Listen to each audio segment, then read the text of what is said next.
Hi friends, welcome to happy sisters. இன்றைக்கி என்ன video பார்க்க போகிறோன்னா, கத்திரிக்காய் முருங்காய் வச்சு ஒரு டிஃப்ரெண்ட்டான ஒரு காரக்குழம்பு தாங்க பார்க்க போகிறோம். வாங்க வீடியோக்குள்ளே போகலாம்.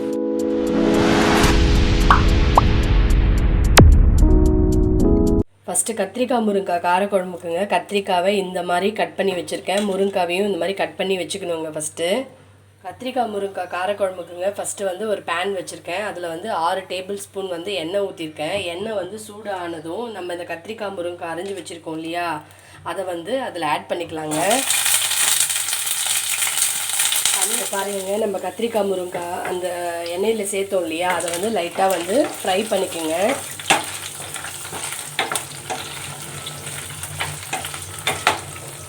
லைட்டாக வந்து ஃப்ரை பண்ணிவிட்டு கொஞ்சமாக வந்து உப்பு சேர்த்துக்குங்க.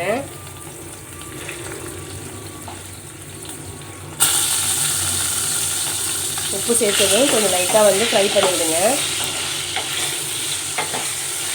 இது அப்படியே வந்து தட்டு போட்டு மூடிட்டு ஸ்டவ்வை வந்து ஸ்லோவில் வச்சுட்டு ஒரு 5 மினிட்ஸ் அப்படியே வந்து குக் ஆகட்டுங்க. பாருங்க, 5 மினிட்ஸ் ஆயிடுச்சு. இப்போ வந்து ஒரு பாதி குக் ஆகிடுச்சு கத்திரிக்காவும் முருங்காவும். இதை வந்து ஒரு பிளேட்டில் வந்து எடுத்துக்கலாம். நம்ம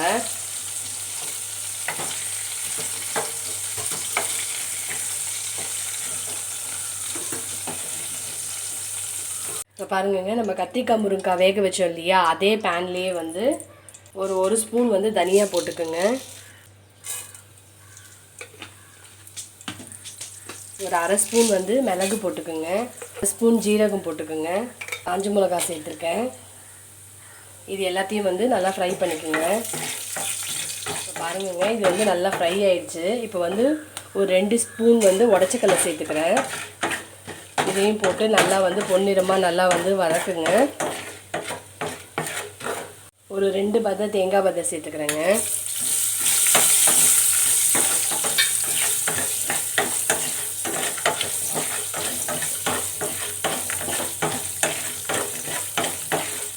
இதையும் நல்லா வந்து ரோஸ்ட் பண்ணிக்கோங்க. சின்ன சைஸ் தக்காளி வந்து ஒரு 4 தக்காளி அரிஞ்சு வச்சுருக்கேங்க. அதையும் அதில் சேர்த்துக்கலாம். போட்டுட்டு நல்லா வதக்கி விடுங்க. பாருங்க, தக்காளி வந்து நல்லா வதங்கிடுச்சு. இப்போ இந்த ஸ்டேஜில் வந்து நம்ம அடுப்பை ஆஃப் பண்ணிவிட்டு இதை நல்லா ஃபேன் காற்றுல ஆற வச்சு நல்லா நைஸாக அரைச்சிக்கலாங்க. பாருங்க, எண்ணெய் கத்திரிக்காய் காரக்குழம்புக்கு அதை வந்து மிக்சியில் நைஸாக அரைச்சிக்கிட்டோம். இப்போ வந்து எண்ணெய் கத்திரிக்காய் காரக்குழம்புக்கு ஒரு பேன் வச்சுருக்கேங்க. இதில் ஒரு 1/2 ஸ்பூன் கடுகு சேர்த்துக்குங்க. ஒரு 1/2 ஸ்பூன் வெந்தயம் சேர்த்துக்குங்க. இது நல்லா பொரியட்டும். கடுகு வந்து நல்லா பொரிஞ்சிச்சுங்க. இப்போ வந்து வெந்தயம் வந்து ஒரு 1/2 ஸ்பூன் சேர்த்துக்கலாம். கொஞ்சமாக ஜீரகம் சேர்த்துக்கலாம். ஆல்ரெடி நம்ம காஞ்ச மிளகா அதுலேயும் போட்டுக்கோங்க. இதில் ஒரு 2 காஞ்ச மிளகா போட்டுக்கோங்க.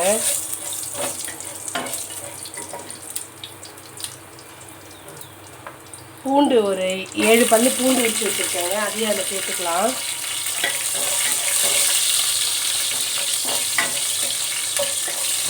இது நல்லா ஃப்ரை பண்ணி எல்லாமே சேர்த்து இல்லைங்க, நல்லா வந்து ஃப்ரை ஆயிடுச்சு. இப்போ கொஞ்சமாக வந்து பெருங்காய பொடி சேர்த்துக்கலாம்.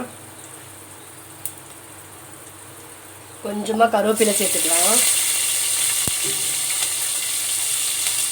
இது எல்லாத்தையும் சேர்த்து வதக்கி விடுங்க. ஒரு 3 வெங்காயம், மீடியம் சைஸ் வெங்காயம் கட் பண்ணி வச்சுருக்கேங்க. அதையும் ஆட் பண்ணிக்கலாம்.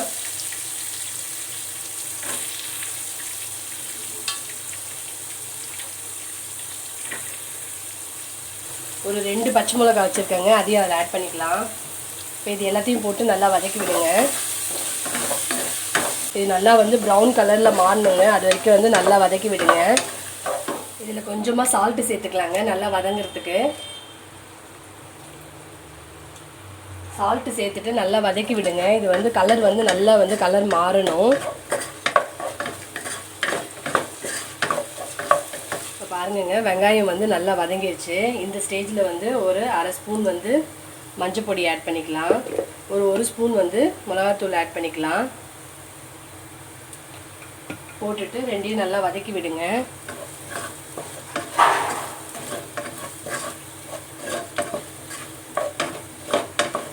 இதில் வந்து கொஞ்சமாக வந்து தண்ணி சேர்த்துக்கோங்க.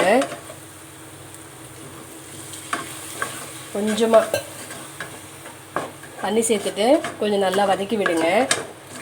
இந்த பச்சை வாசல்லாம் போகிற வரைக்கும் வதக்கி விடுங்க. பாருங்கங்க, இப்போ இந்த ஸ்டேஜில் வந்து நம்ம என்ன பண்ணணும்னா, நம்ம ஃபஸ்ட்டு அரைச்சி வச்சுருக்கோம் இல்லையா, இந்த இதெல்லாம் சொன்ன பாருங்க, மிளகு, ஜீரகம், தக்காளி இதெல்லாம் வந்து பேஸ்ட் பண்ணி அரைச்சி வச்சுருக்கோம் இல்லையா, அதை வந்து இதில் வந்து ஆட் பண்ணிக்கலாங்க. எல்லாத்தையும் ஆட் பண்ணிக்கலாம். அதில் ஆட் பண்ணிவிட்டு நல்லா வதக்கி விடுங்க.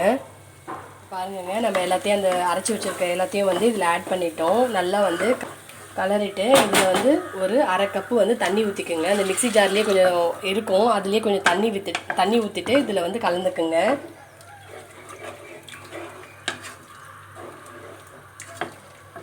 தண்ணி ஊற்றிட்டு நல்லா கலந்துக்குங்க. இப்போ பாருங்கங்க, நம்ம தண்ணியெலாம் வந்து ஊற்றியாச்சு. இப்போ இது வந்து ஒரே ஒரு கொதி மட்டும் வரணுங்க. ஒரு கொதி வந்ததும் நம்ம அந்த கத்திரிக்காய் முருங்கைக்காவை வந்து எண்ணெயில் ஃப்ரை பண்ணி வச்சுருக்கோம் இல்லையா, அதை வந்து இதில் ஆட் பண்ணிக்கலாம். இப்போ வந்து கொதி வரட்டுங்க. பாருங்கங்க, குழம்பு வந்து நல்லா கொதிக்க ஆரம்பிச்சிச்சு. இப்போ இந்த ஸ்டேஜில் வந்து நம்ம கத்திரிக்காய் முருங்கைக்காய்லாம் வந்து ஃப்ரை பண்ணி வச்சுருக்கோம் இல்லையா, அதை வந்து இதில் ஆட் பண்ணிக்கலாம். ஆட் பண்ணிவிட்டு நல்லா கலரி விடுங்க. கலரி விட்டுட்டு இது அப்படியே மீடியம் ஃப்ளேம்லேயே வச்சுட்டு நல்லா வந்து அந்த கத்திரிக்காய் முருங்கைக்காய் வந்து நல்லா வேகணுங்க. அப்படியே வந்து தட்டு போட்டு மூடி வச்சுருங்க. இப்போ பாருங்கங்க, க்ளோஸ் பண்ணி வச்சாச்சு. கேஸை வந்து சிம்லேயே வச்சுட்டு ஒரு 5 மினிட்ஸ் வந்து குழம்பு வந்து நல்லா கொதிக்கணுங்க. அது கொதிச்சதுலேயே வந்து கத்திரிக்காவும் முருங்காவும் வந்து வெந்துடும். அப்போ நான் அந்த ஸ்டேஜில் உங்களுக்கு காமிக்கிறேங்க. பாருங்கங்க, கத்திரிக்காவும் முருங்காவும் வந்து நல்லா வெந்துச்சு. இப்போ வந்து இந்த ஸ்டேஜில் வந்து ஒரு பெரிய நெல்லிக்காய் சைஸ் புளி வந்து கரைச்சி வச்சுருக்கேன். அதை வந்து இதில் வந்து ஆட் பண்ணிக்கலாங்க. ஆட் பண்ணிவிட்டு கொஞ்சம் ஒரு கலரி விடுங்க.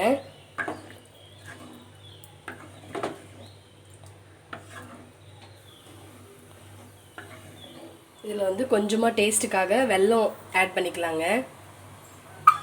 போட்டுட்டு ரெண்டுத்தையும் வந்து கலரி விடுங்க.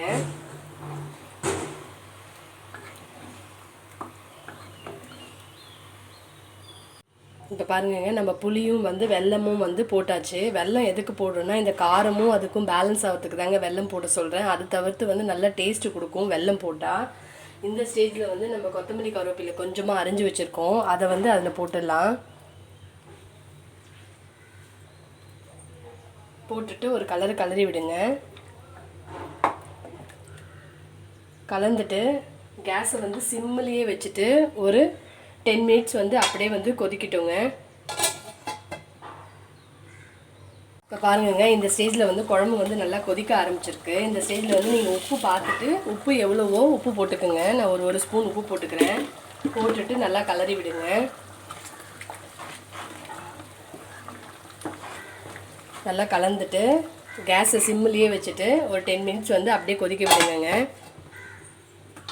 இப்போ பாருங்கங்க, 10 மினிட்ஸ் ஆயிடுச்சு. இப்போ வந்து இதை ஓப்பன் பண்ணி பார்க்கலாம். இப்போ பாருங்கள், வந்து குழம்பு வந்து நல்லா வந்து கொதிச்சு நல்லா எண்ணெய் பிரிஞ்சு வருது. இந்த ஸ்டேஜில் வந்துட்டு நம்ம இந்த குழம்பு இன்னும் கொஞ்சம் டேஸ்ட்டுக்காக ஒரு ஸ்பூன் வந்து நெய் அதில் ஆட் பண்ணிக்கலாங்க. இது வந்து நல்ல டேஸ்ட்டு கொடுக்குங்க. ஒரு ஸ்பூன் வந்து நெய் ஆட் பண்ணிக்கலாம்.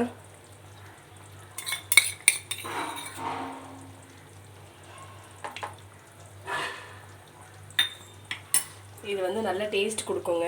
இதை வந்து நல்லா கலரி விட்டுடுங்க.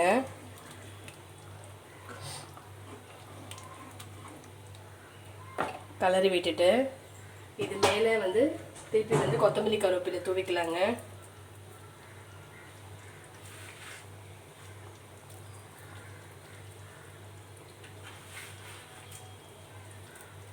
அவ்வளோதாங்க. கேஸை வந்து சிம்மில் வச்சுட்டு ஒரு 2 கொதி வந்ததும் நம்ம ஆஃப் பண்ணிடலாங்க. தட்டு போட்டு மூடிடுங்க.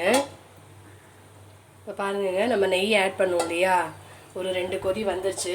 அவ்வளோதாங்க, இந்த குழம்பு வந்து தயாராகிடுச்சுங்க. சூப்பராக இருக்குது. இங்கே பாருங்கள், குழம்பு வந்து நல்லா வந்து தயாராகிடுச்சுங்க. நீங்களும் இந்த மாதிரி வீட்டில் வந்து ட்ரை பண்ணி பாருங்கள். இது ஒரு டேஸ்ட்டு, நல்ல டேஸ்ட்டு கொடுக்குங்க. அவ்வளோதாங்க, கத்திரிக்காய் முருங்கைக்காய் குழம்பு வந்து ரெடி ஆகிடுச்சு. இந்த வீடியோ உங்களுக்கு பிடிச்சிருந்ததுன்னா எங்கள் சேனலை வந்து சப்ஸ்கிரைப் பண்ணிக்கோங்க. உங்கள் ஃப்ரெண்ட்ஸ் அண்ட் ஃபேமிலிக்கு ஷேர் பண்ணுங்கள். தேங்க்யூ ஃபார் வாட்சிங்.